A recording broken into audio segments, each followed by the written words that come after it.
Bienvenue sur Maine Public News Connect. Des reportages inédits de la radio publique de Maine sont diffusés chaque semaine en espagnol, en français, en portugais, en somalien et en anglais.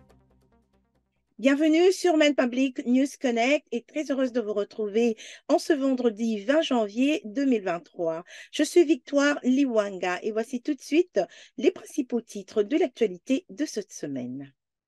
Pendant que les villes et les organisations à but non lucratif continuent de lutter pour trouver des logements pour les demandeurs d'asile, certaines communautés religieuses ont pris l'initiative d'offrir un abri d'urgence. Un réseau d'églises dans le sud de Maine fournit un abri à 3 familles originaires de l'Angola, les déplaçant d'une église à l'autre toutes les 2 semaines. À Portland, un pasteur congolais a ouvert sa maison à 17 nouveaux immigrants, également originaires de l'Angola et de la République démocratique du Congo. Le pasteur a déclaré qu'il voulait faire tout ce qu'il pouvait pour aider les nouveaux arrivants, mais il ne savait pas combien de temps encore il pourrait se permettre de fournir de la nourriture et des vêtements à un groupe aussi important. La semaine dernière, la gouverneure Janet Mills a publié sa proposition de budget de l'État pour 2 ans, ce qui met l'accent sur un grand nombre de ses principales priorités depuis son premier mandat. Le budget prévoit de continuer à fournir des repas gratuits à tous les élèves des écoles publiques et d'étendre un programme offrant un collège communautaire gratuit et également d'augmenter les financements de l'aide au loyer et au logement.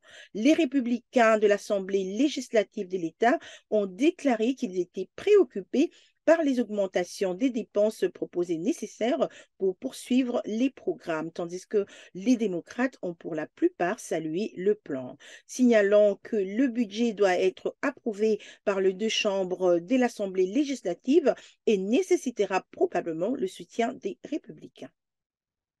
La semaine dernière, le gouvernement fédéral a étendu les protections légales à certains immigrants somaliens suite à une décision d'offrir les mêmes protections aux immigrants éthiopiens.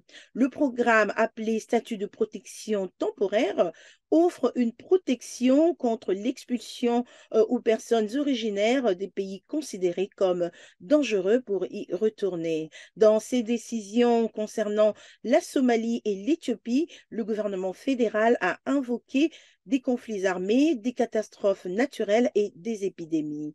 Les défenseurs de l'immigration dans les Maine ont salué cette décision, mais ont déclaré qu'il était trop tôt pour savoir exactement combien de personnes dans le Maine seront concernées.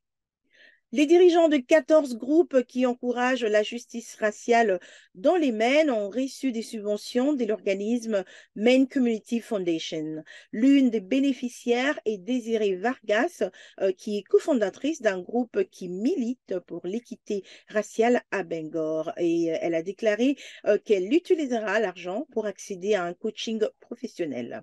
Signalant qu'un grand nombre de personnes qui ont reçu de fonds travaillent déjà avec des groupes qui aident les communautés d'immigrés, notamment Present Maine, Mano and Mano et Chance to Advance.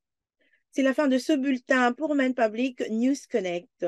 Merci d'avoir été avec nous. Je vous retrouve au prochain numéro. D'ici là, portez-vous bien et passez une excellente fin de semaine.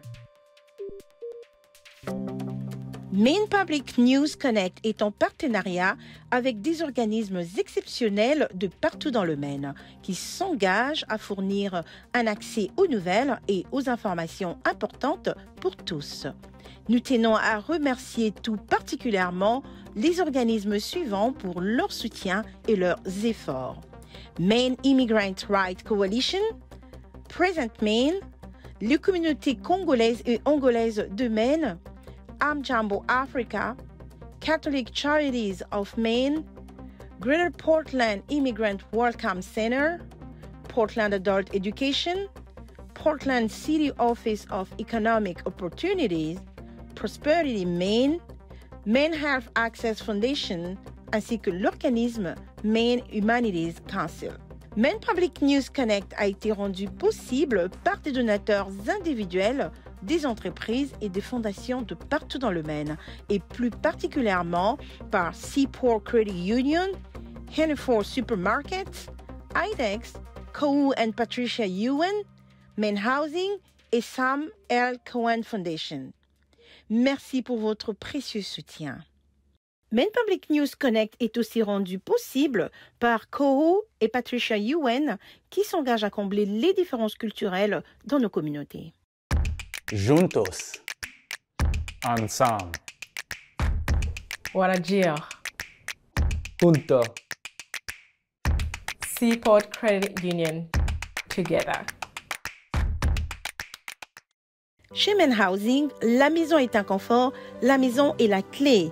Maine Housing est là pour aider à rendre les maisons plus chaudes, plus sûres et plus abordables pour les habitants de Maine. Pour plus d'informations, visitez le site internet www.mainehousing.org pour une liste complète des services. Hannaford Supermarket, qui célèbre la diversité de ses employés, de ses clients et de ses communautés et s'engage à favoriser un environnement accueillant. Ensemble, ils sont plus grands que des produits d'épicerie. Et pour en savoir plus, rendez-vous sur le site internet www.hannaford.com. Si vous souhaitez également soutenir ce projet, veuillez contacter Corey Morrissey au 207 232 02 41. 207 232 02 41.